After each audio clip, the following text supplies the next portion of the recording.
গায়ে হাজারো মৌমাছির ঝাঁক। সাধারণ মানুষের যেখানে ভয়ে গায়ে কাটা দেয়, সেখানে মুখে বুকে শত শত মৌমাছি নিয়ে নিশ্চিন্তে হেঁটে বেড়াচ্ছেন আবু হানিফ, যেন এই মৌমাছিগুলো তার কতকালের চেনা বন্ধু।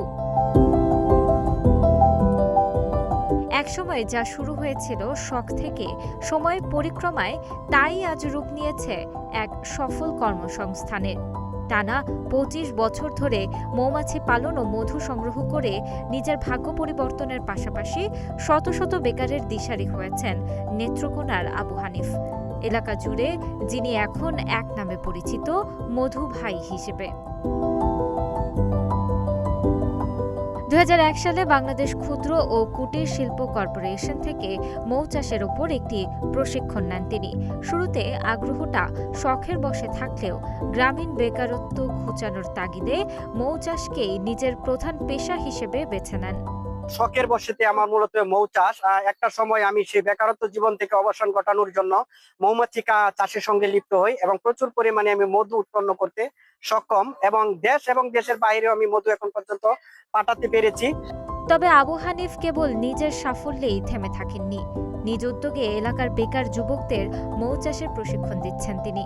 তার প্রদর্শিত পথ ধরে ইতিপূর্বে অনেকেই মৌ খামার গড়ে তুলেছেন এবং মাসে সম্মানজনক টাকা আয় করছেন।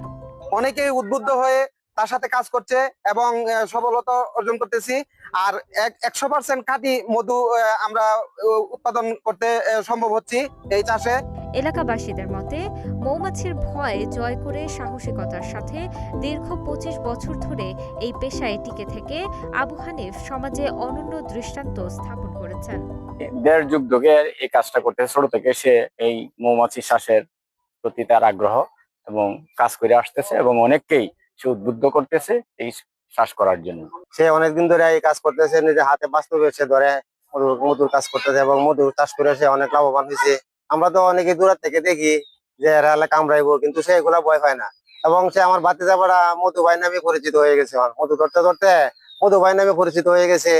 হানিফের মতো সফল উদ্যোক্তাদের যদি সহজ শর্তে ঋণ ও সরকারি পৃষ্ঠপোষকতা দেওয়া যায়, তবে দেশীয় মধুর উৎপাদন বহুগুণে বাড়ানো সম্ভব, যা দেশের বেকারত্ব দূরীকরণের পাশাপাশি অর্থনীতিতেও বড় অবদান রাখবে। তানাজা আফরিন, গ্রিন টিভি ডিজিটাল।